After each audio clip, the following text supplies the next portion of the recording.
Bom dia, sétimo ano, a gente está começando aí mais uma aula, dando continuidade ao capítulo 13, chegada dos franceses e holandeses, que nada mais é do que as invasões estrangeiras no Brasil. Algumas, porque, por exemplo, Espírito Santo e outros locais também foram invadidos. Esses aqui foram os mais importantes, que a gente chama no Brasil, né? Os mais destacados, pode-se dizer, porque houve realmente ocupação do território, mas invasão tinha direto, eu já expliquei isso para vocês. Nós vimos na aula passada a questão da população de Portugal, que faltava população, por isso que recorreram ao tráfico negreiro, porque dava mais lucro, e não pegaram os indígenas aqui, que era mais fácil. Apesar de que os indígenas também eram escravizados. Depois nós falamos da França Antártica, que foi ali na região do Rio de Janeiro, da Guanabara, que foi um tremendo fracasso. Apesar de ter ficado ali ocupado um período, ela não deu certo. Depois nós falamos da França Equinocial, essa que está na tela aí, que foi lá na região do Maranhão, por isso que a capital do Maranhão, São Luís, tem um nome ali do rei da época, o rei Luís XIII, o Luís XIII. Depois há um conjunto de ações dos portugueses, indígenas, mestiços, que expulsam os franceses. Os franceses vão para a Guiana, fundam a Guiana Francesa, depois vão para o Caribe, ocupa lá a região da América do Norte, que eles já conheciam, onde fica hoje o Canadá, e os franceses não saem da América, por incrível que pareça. E o pessoal até me perguntou, professor, onde podia estar sendo hoje ocupado o Brasil todo pelos franceses? Difícil. Talvez a gente tivesse um país ali, hoje de herança francesa no Maranhão, no Rio de Janeiro, mas o fato é que eles acabaram sendo expulsos. E hoje, o que nós vamos falar? Nós vamos falar da União Ibérica, dos holandeses e falar dos quilombos. Tem que dar tempo. Mas antes disso, eu quero dar os recados. Semana que vem vai ter pesquisa avaliativa, atividade avaliativa adaptada da página 10 sobre o Maurício de Nassau-Siegen, que foi o governador que nós vamos passar hoje da Holanda. Depois eu falo um pouquinho mais sobre ele. Vai ser de segunda até sexta-feira, sexta-feira dia 30 até 8 horas você vai poder enviar esse trabalho, depois você não pode enviar mais. Qual é o valor, professor? 15 pontos. Tudo está dobrando de valor. Por quê? Porque é o último trimestre, é o quarto trimestre, são 40 pontos. Então, fiquem espertos. E quem não está acompanhando a aula, que não está conectado aí, já avisa logo. Vai ter a atividade avaliativa do professor. Pesquisa, ok? Então, hoje, o que nós vamos falar? Da questão da União Ibérica, que aconteceu entre 1580 e 1640. Professor, está onde essa página? Como que a gente vai continuar? Tem uma foto bonitinha do Dom Sebastião de Avis, lá na página 8. Abre lá na página 8 para mim, fazendo favor. Abre lá a apostila. Fica com ela aberta aí. Professor, o que é a União Ibérica? Eu não sei nem o que é Ibérica. Calma, eu já tinha falado na aula de quarta-feira. Isso é mais geografia do que história. A Península Ibérica é o que une Portugal e Espanha. Então se chama Península Ibérica. Professor, o que é a União Ibérica? Eu até perguntei na última aula. Alguém sabia que Portugal e o Brasil já pertenceram à Espanha? Que era um grande império poderoso naquela época. Professor, o que acontece, então? A União Ibérica foi um período da história onde a Espanha acabou dominando a Portugal e automaticamente as suas colônias no mundo todo, não foi só o Brasil. E esse período vai ser de mais ou menos 60 anos, de vários conflitos na Europa, que não é meu foco, que os portugueses também vão se sublevar, não vão aceitar o domínio espanhol, mas vai durar 60 anos dessa união. E isso vai afetar o Brasil, então vou focar no Brasil, ok? Então vamos lá, a União Ibérica foi um período onde a Espanha dominou Portugal por causa da questão da sucessão. Todo ano eu falo com os senhores, um rei tinha a obrigação de ter um filho, de preferência homem, para passar o poder. O poder era hereditário. Lembra daquelas monarquias absolutistas? Nós já discutimos isso, eu acho que foi até no início do ano. Professor, como é que se passa o poder lá na Europa, nas monarquias absolutistas que estavam se formando?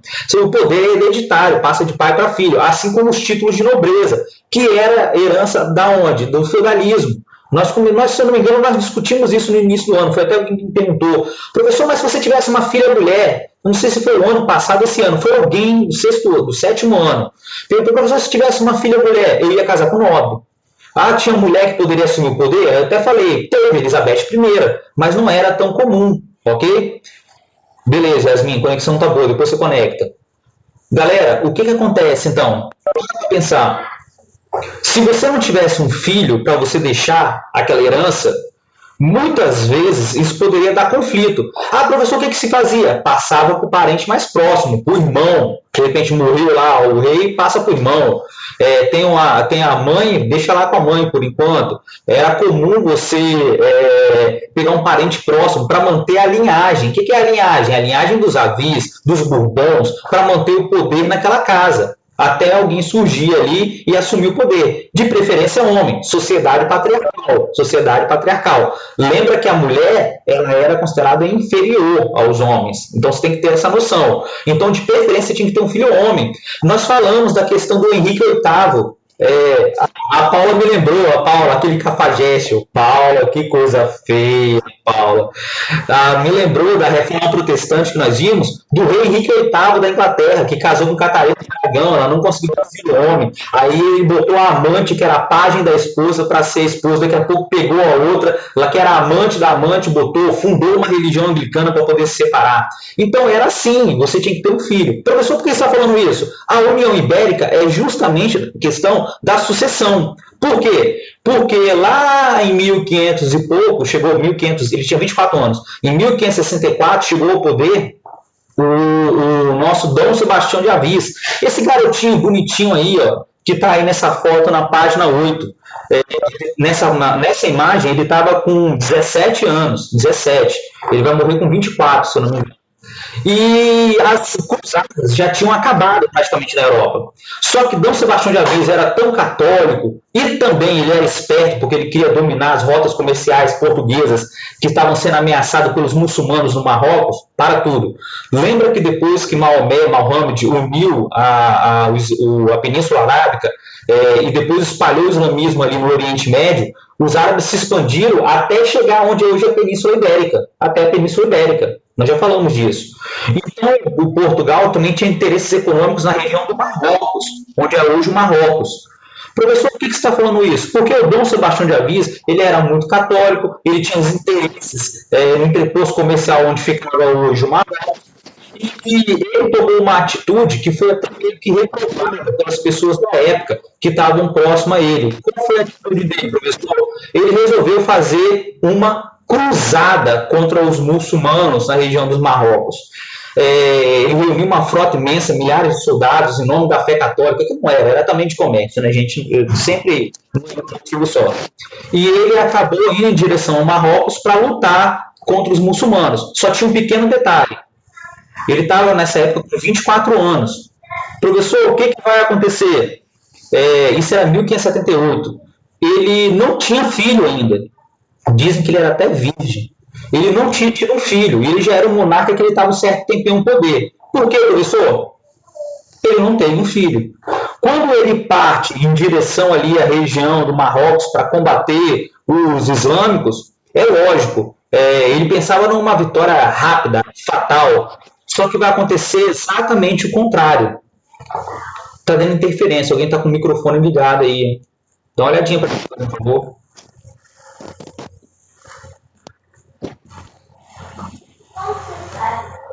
Alguém está com o microfone ligado. Dá uma olhada para mim quem é, fazendo favor. Está dando interferência.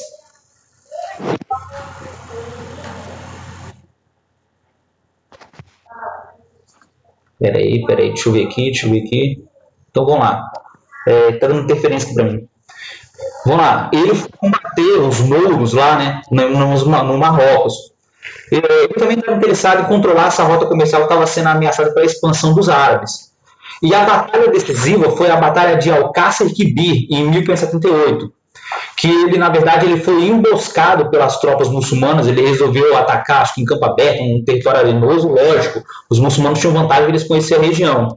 E ele acabou sendo morto. Foi a famosa Batalha de Três Reis. Por quê? Porque morreu Dom Sebastião, morreu entre aspas, vou explicar isso.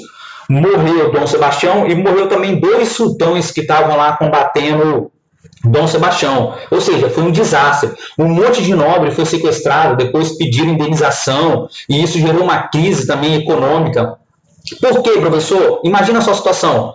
Perderam o rei, chegou a notícia lá na Europa que não tinha, o rei desapareceu. Qual é a versão original? Que o rei desapareceu, ele nunca foi encontrado. Ele era um Matusalém? Não, se ele não foi encontrado até hoje, esse cara morreu. Em algum momento ele morreu da batalha. Ou morreu no deserto, vai saber. E, além disso, muitos nobres foram presos e exigiram indenização, que era comum naquela época, era uma espécie de sequestro. Professor, imagina essa notícia chegando em Portugal. O rei não deixou descendentes, o rei acabou endividando a coroa, porque ele morreu e muitos nobres foram presos, então as famílias tiveram que se unir para pagar indenizações vultosas, e deixou o problema da questão da sucessão. Até, se não me engano, o cardeal, que era parente dele, assumiu, só que o cardeal também não tinha filho. Então não era legítimo. Então olha o problema da sucessão. E o negócio foi tão sério que a morte dele, ou melhor, a incerteza da morte dele, gerou um movimento em Portugal que se espalhou até no Brasil, por incrível que pareça, o movimento do sebastianismo. O que é sebastianismo? Criou-se uma lenda que o Dom Sebastião ia voltar para redimir Portugal da ocupação espanhola, redimir ali a população que estava na miséria. Ele virou uma espécie de santo, e criou-se um movimento popular em Portugal chamado sebastianismo. E isso vai chegar até no Brasil com uma coisa que nós vamos ver no 9º ano, que é a questão de Canudos, do Antônio Conselheiro, que falava que era sebastianista. E aí criou uma lenda que ele voltaria pelo mar, tem gente que voltaria pela terra. Então o pessoal começou a adorar ele como se fosse um santo, que ele virou um mártir, porque ele foi lutar lá contra os muçulmanos. Mas o problema ficou para a Europa. Qual é o problema? Da sucessão. Aí lá na Espanha, lembra que os casamentos eram por interesse, que eu falei com vocês? Quem casa por amor é pobre, na Idade Média, na Idade Antiga. Os casamentos entre os nobres era por interesse, era por economia, para unir poder, para acabar com guerra, para unir fortunas. E o rei da Espanha, ele era parente do Dom Sebastião de Avis por parte matrilinear. Ou seja, ele tinha ali ascendência, ele tinha herança, ele tinha ali uma ascendência portuguesa pela família da mãe, se eu não me engano. Pela família da mãe.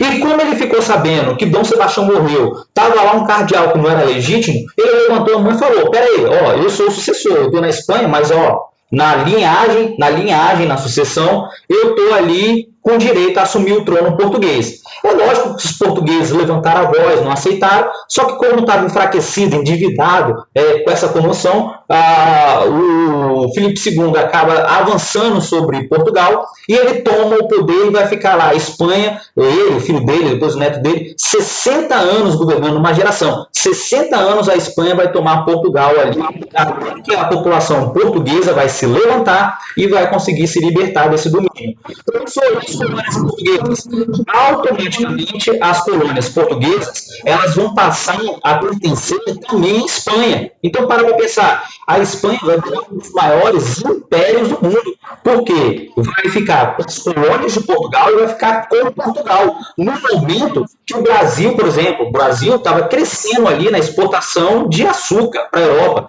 que era uma especiaria de altíssimo valor comercial. Professor, então vamos lá. Para pensar. A partir de agora, Portugal está sob o domínio da Espanha. E automaticamente o Brasil cai sob o domínio da Espanha. Vocês lembram quem financiava a produção de cana-de-açúcar? Quem financiava a cana-de-açúcar no Brasil? Quem é que financiava a cana-de-açúcar no Brasil?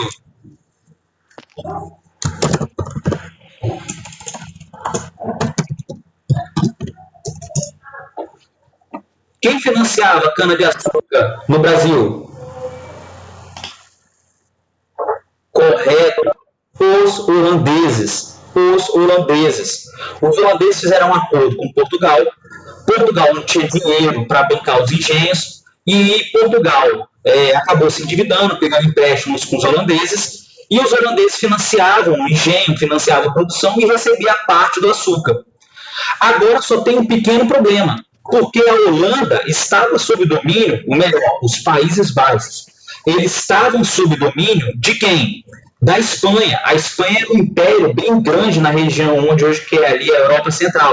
E ele tinha dominado a região onde hoje fica a Bélgica e a Holanda, os Países Baixos. Eles não querem ser chamados mais de holandeses, né? Eles querem ser chamados de Países Baixos, e que é o correto. Então, para pensar. Portugal, agora, domina. Portugal não, né? A Espanha domina Portugal, as colônias portuguesas, tem as colônias espanholas sob o seu domínio, e também, o que acontece? Eles estavam na região da Holanda. Só que os holandeses, galera, tem alguém que está com o microfone aberto, só que não está aparecendo aqui para me fechar. Dá uma olhada aí.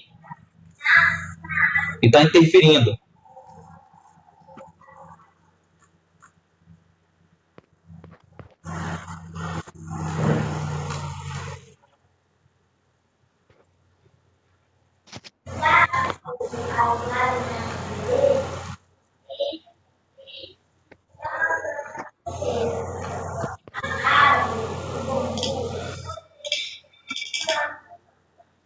Tem alguém que está com o microfone aberto, galera. Dá uma olhada aí.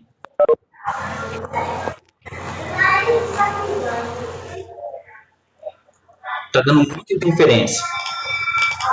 E não tá aparecendo para mim fechar.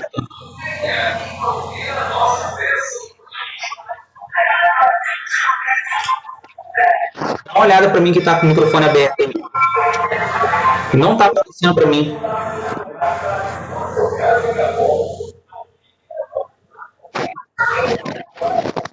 Lavínia, dá uma olhada no seu microfone.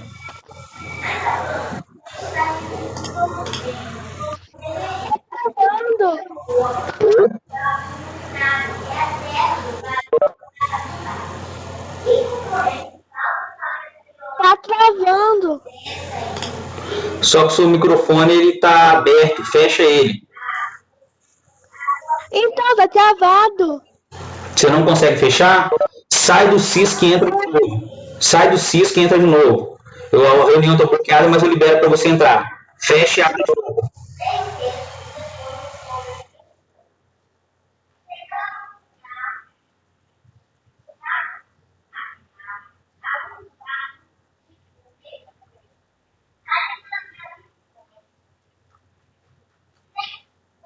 Vamos lá, melhorou. Eu acho que fechou. Vamos lá então. Para pensar. Os holandeses, eles estavam sob o domínio da Espanha. Só que lá na Europa, eles começaram um movimento para buscar sua independência. Nesse momento, a Espanha é um dos maiores impérios do mundo. Para pensar. Um dos maiores impérios do mundo. E os Países Baixos, eles começam um movimento nessa mesma época, até antes da União Ibérica, por volta de 1575, 76, 77, 78, eles começam um movimento por emancipação, para buscar o quê? A sua libertação. Em 1579, eles se convertem ao protestantismo.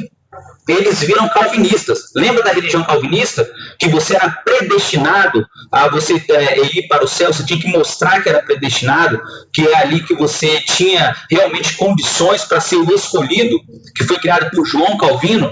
Então eles se converteram ao protestantismo, como mais um passo para se descolar de quem? Da Espanha. A Espanha era católica.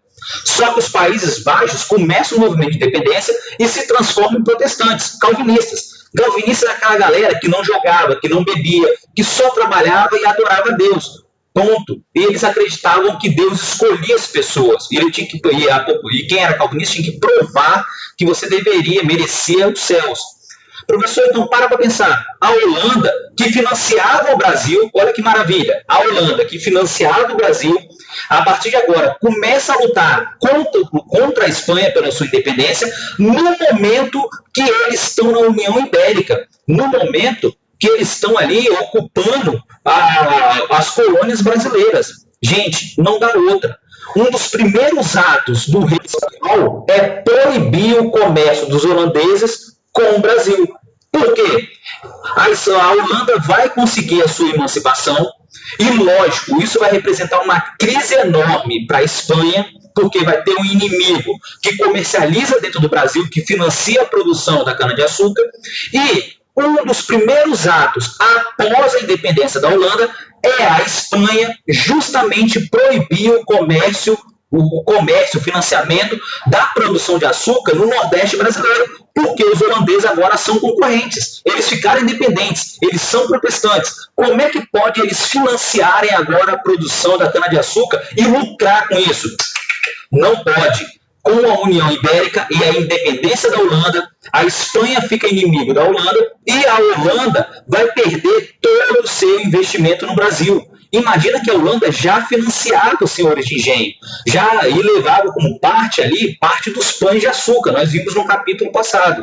E a partir de agora, chega a notícia lá na Europa, holandeses, vocês não podem fazer mais comércio com o Brasil, nem financiar nada. Ah, mas nós temos lá investimento. Acabou, você perdeu tudo. Imagina o baque, você na Holanda, você é um banqueiro, você é um investidor, e você descobrir que você perdeu tudo agora. Gente, você acha que eles iam aceitar isso passivamente? Imagina que você era um holandês que investiu toda a sua fortuna no Brasil, financiando a produção de cana-de-açúcar, e agora você não pode mais reaver o seu prejuízo. Galera, é lógico que a Holanda não ia aceitar. Eles não iam aceitar a imposição do rei espanhol proibindo o comércio e as relações dele com o Brasil, depois de eles terem investido tanto aqui. Ah, professor, mas foi quando os portugueses estavam aqui. Beleza, mas só que eles tinham um grande investimento, financiamento no Brasil, e a partir de agora eles vão perder tudo. Qual era a ideia do rei espanhol? Quebrar a economia holandesa. Seria mais fácil fazer o quê? Dominá-los. Entenderam a ideia? Se eu quebro a economia da Holanda, é mais fácil dominá-los. Só que os holandeses eram demais. Os holandeses, eles não aceitaram essa proibição. E eles criaram a famosa Companhia das Índias Ocidentais.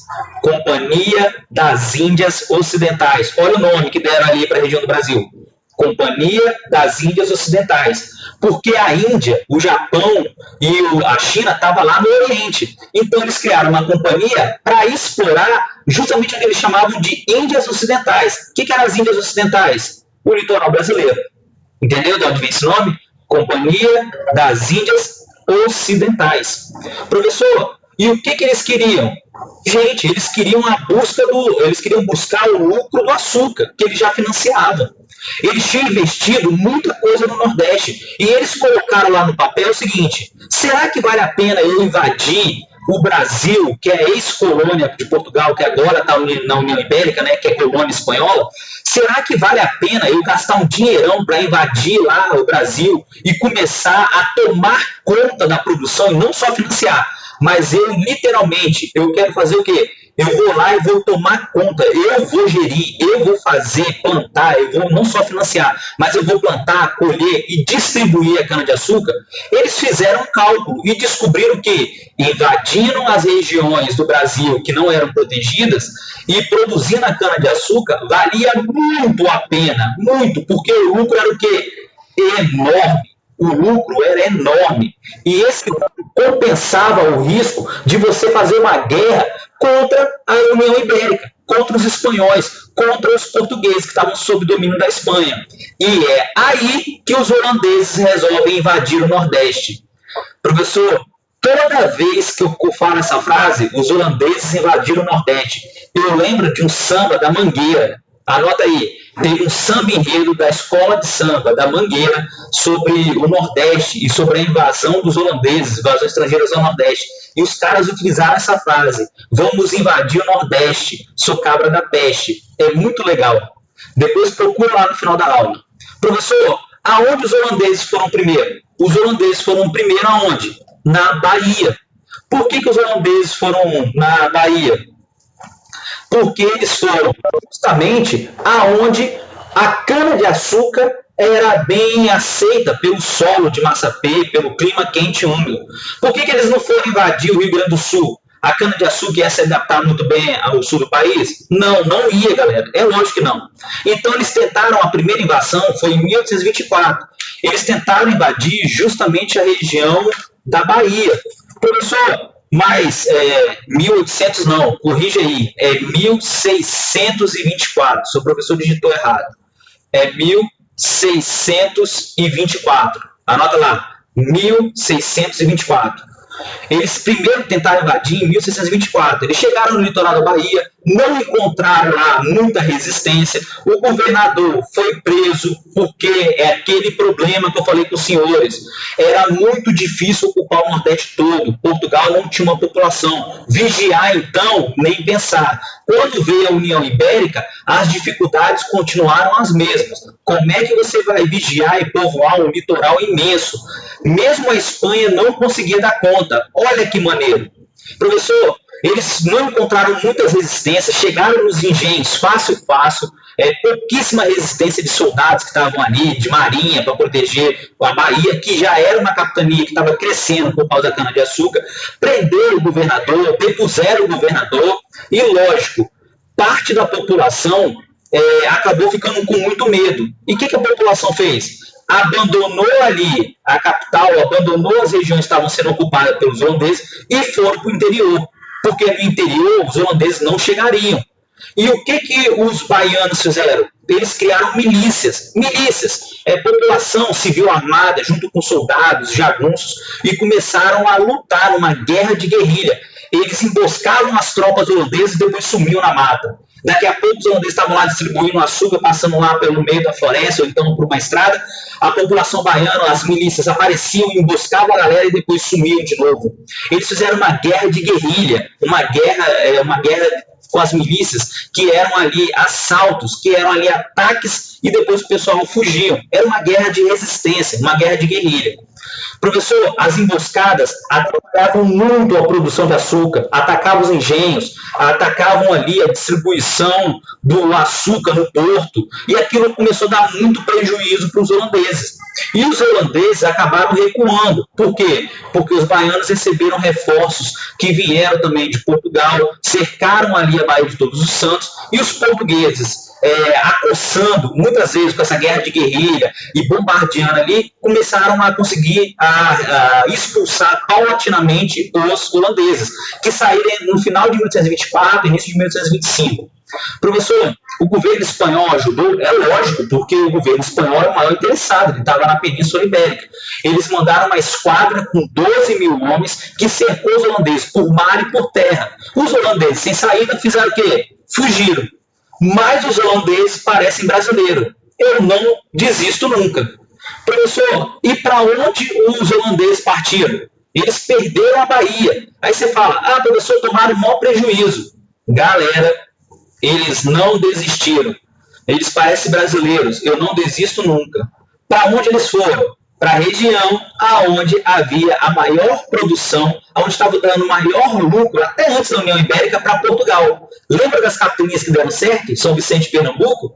Qual foi o segundo alvo dos holandeses? A região de Pernambuco. Não só Pernambuco, Itamaraju e subindo essa região toda, chegando até o sul da Bahia. Professor, mas tudo bem. Por que eles foram para Pernambuco? Maior produtor de cana-de-açúcar. Então o lucro estava lá.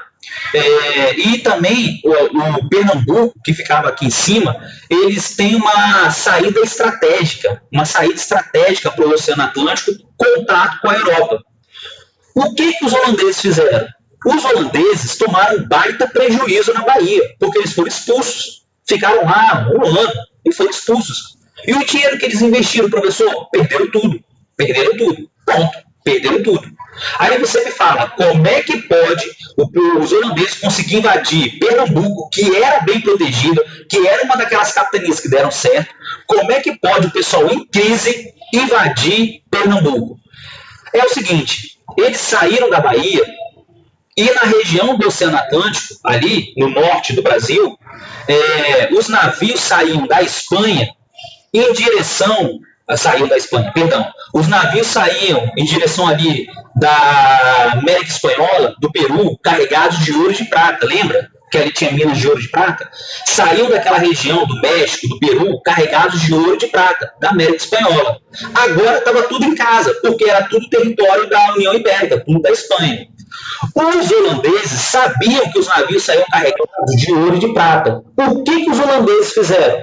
Eles tiveram informações privilegiadas, aí que entra também a questão da espionagem, e eles ficaram sabendo de um carregamento de prata que ia sair ali da região ali da América Espanhola em direção à Espanha. O que os caras fizeram? Pirataria. Pirataria contra quem? contra a União Ibérica, contra a Espanha. Eles conseguiram tomar um navio com 85 toneladas de prata. Na cabeça da Holanda, eles estavam fazendo corso, atividade de corsários, a mando ali do rei holandês, dos reis holandeses, da região lá dos Países Baixos, né? Para a Espanha, isso era pirataria. Entenderam a diferença? Para a Espanha era pirataria. Para a Holanda era atividade de corso. Legal. Os caras conseguiram tomar o navio com 85 toneladas de prata. Era tudo o que eles queriam. Pronto, eles não estavam mais com prejuízo financeiro. O que eles fizeram? Eles montaram uma expedição militar enorme, porque Pernambuco era protegido, era uma das capitanias que davam certo. Eles reuniram 67 navios, 7 mil homens e atacaram Pernambuco. Galera, a resistência ali foi dominada fácil. Tomaram Olinda, que era a capital de Pernambuco na época, não é mais hoje. Depois tomaram Recife, que era o centro comercial, onde ficavam os grandes comerciantes. Olha só, tomaram as duas cidades mais importantes. Depois eles avançaram para Itamaracá, Paraíba, até chegar no Rio Grande do Norte, lá em cima. E uma outra coisa, eles foram para lá não com a intenção de só assaltar lá, ficar um tempinho e depois ir embora. Eles foram com a intenção de ficar realmente lá. Eles queriam uma posse duradoura, eles queriam fazer uma colônia, tomar essa parte do Brasil para eles. Então eles começaram a construir vários fortes. Se você olhar na página 10 da apostila, tem vários fortes que foram construídos ao longo do litoral para proteger contra a tentativa de retomada da União Ibérica, dos portugueses e espanhóis. Professor, então para pensar, os holandeses eles tinham vontade de ir embora? Não, não tinham. É por isso que essa segunda tentativa vai durar 24 anos. De 1630, que foi a invasão, até 1654, os holandeses vão ficar no Nordeste. Não foi uma ocupação rapidinha, foi duradoura. Eles deixaram lá coisas que chegam para a gente até os dias de hoje. Por exemplo, como eles tinham adotado a liberdade religiosa, foi lá que foi feita em Pernambuco a primeira mesquita, se eu não me engano, dos judeus aqui no Brasil. É a mais antiga. Eles tinham tolerância religiosa. E lógico, se eles tinham um plano duradouro, eles tinham que fazer uma administração extremamente eficiente.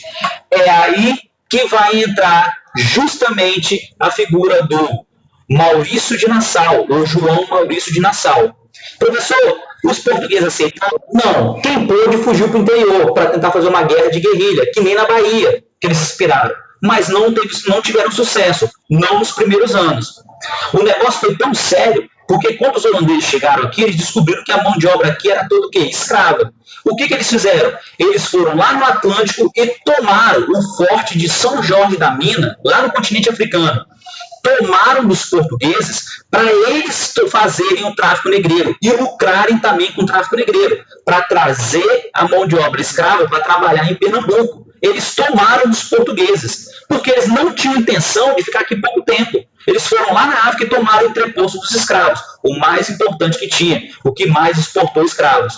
Trouxeram para cá o governador chamado João Maurício de Nassau, Siege. Não vou falar muito dele, que é a pesquisa, valendo 15 pontos.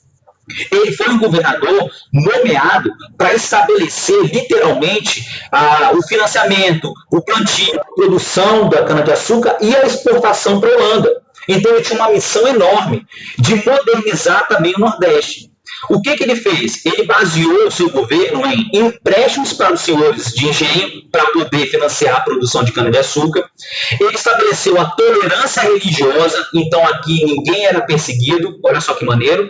E ele também promoveu melhoramentos, principalmente no Recife, porque eles transferiram a capital de Olinda para Recife. E melhoramentos na infraestrutura, na higiene, na cidade.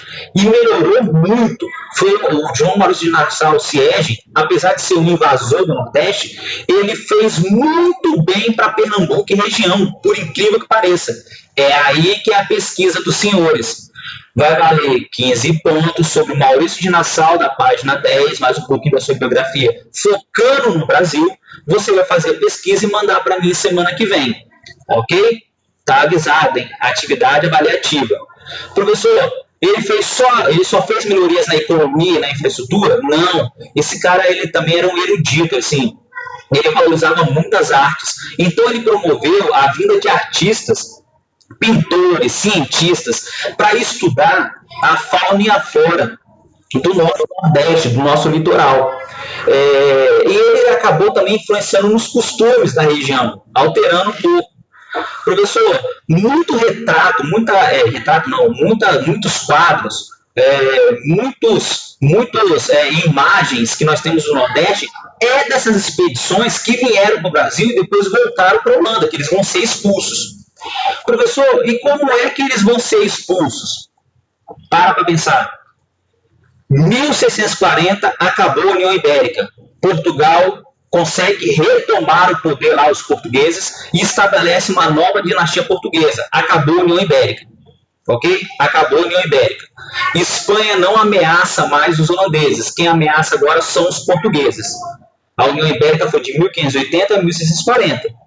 Ou seja, então os holandeses vieram para cá durante a União Ibérica e só vão sair depois da União Ibérica, quando os portugueses retomam o poder lá em Portugal. E eles vão querer retomar o quê? A colônia mais rica. Quem é a colônia mais rica? O Brasil. Então vamos lá. Quando o negócio começa a azedar aqui em Pernambuco, quando os holandeses eles começam a enfrentar concorrência das Antilhas, tipo da França, que foi lá para as Antilhas ou para a Guiana produzir a cana-de-açúcar. E o preço da cana-de-açúcar diminui.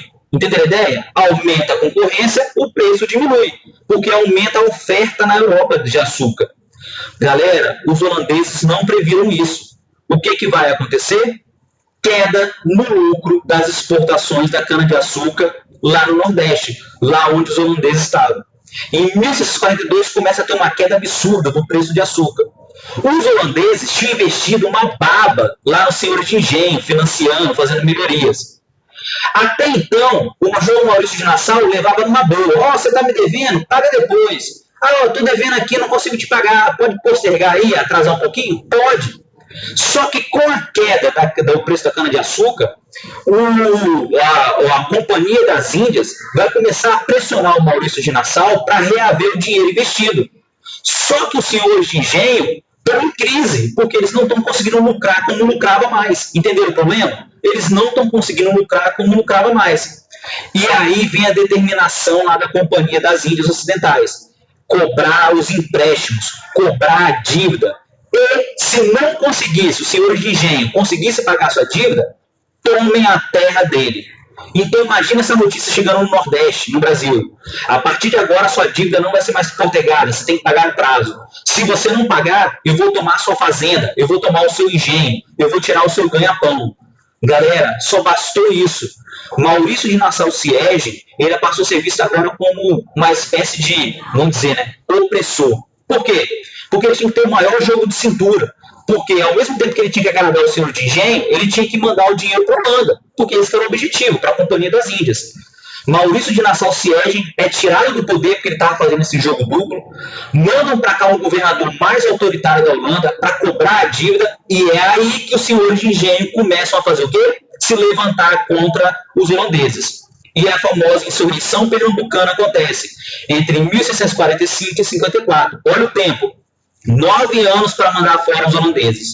Os senhores de engenho, insatisfeitos, vão liderar uma revolta contra os holandeses, com a ajuda de índios, mestiços e também de Portugal, que vai mandar soldados para combater aqui os holandeses.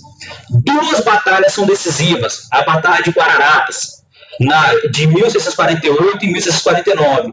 Quando os holandeses perdem essa região que era estratégica, eles só vão ali recuando, e chega uma hora, em 1654, que eles fazem o quê? Abandonam o Brasil. E eles vão para onde? Para o Caribe, para as Antilhas. Os holandeses são expulsos do Brasil e eles vão para a América Central, no Caribe, e eles vão virar concorrentes do Brasil. Entenderam a ideia? Eles vão levar as mudas de cana-de-açúcar, vão levar a experiência e vão começar a produzir a cana no Caribe de melhor qualidade e vão começar a exportar para a Europa. Galera, aqui a cana-de-açúcar já não é mais especiaria. Cana-de-açúcar vai virar o quê? Prejuízo. E isso vai ficar na mão dos portugueses. Os portugueses retomam o território do Nordeste. É por isso que nós somos unidos até hoje. Os holandeses não tiveram sucesso.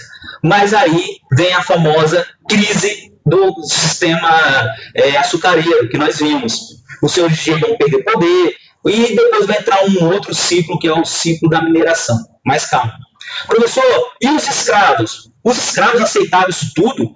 Eles estavam sob domínio de Portugal, passaram para o domínio da Holanda, depois voltaram para o domínio de Portugal e continuou a mesma coisa.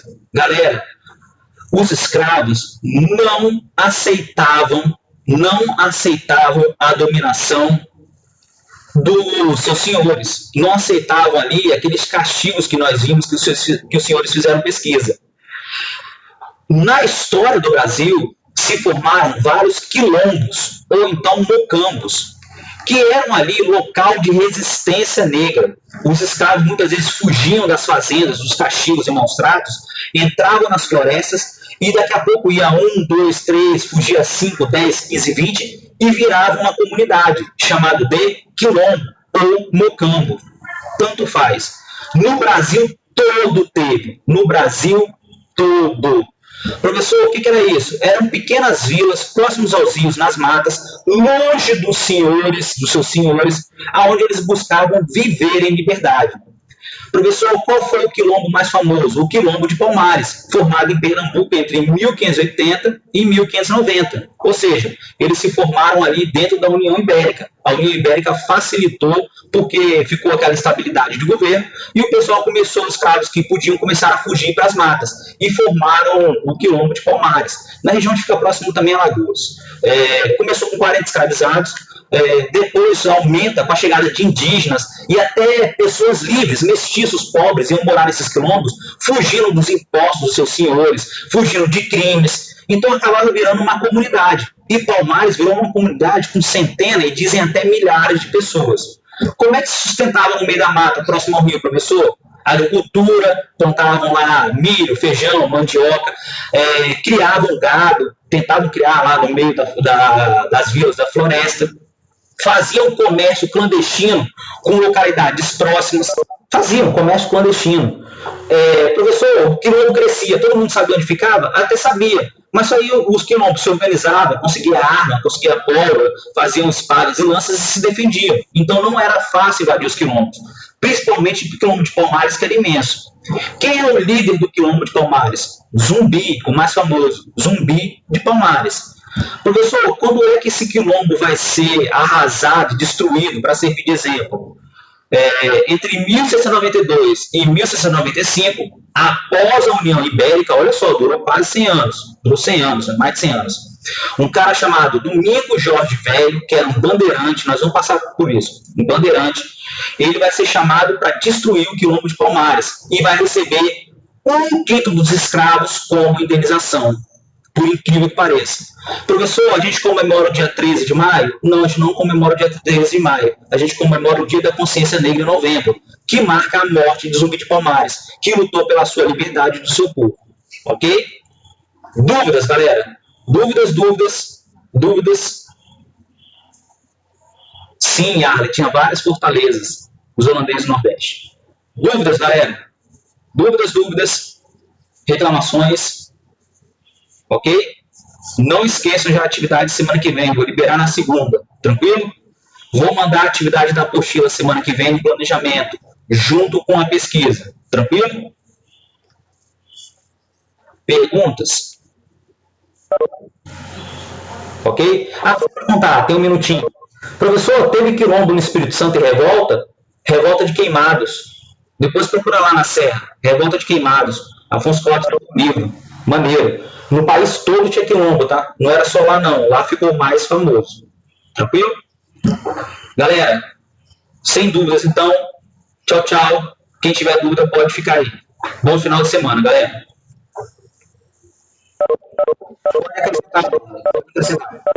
Pode acrescentar. Se você quiser acrescentar alguma coisa no trabalho, pode acrescentar, não tem problema. Tranquilo?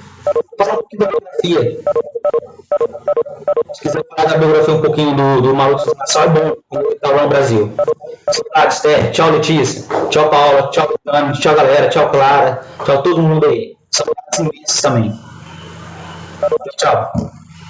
Cedo, Cauã. Eu libero 7 horas. O tempo já está agendado, na verdade. Já está em atividade. Se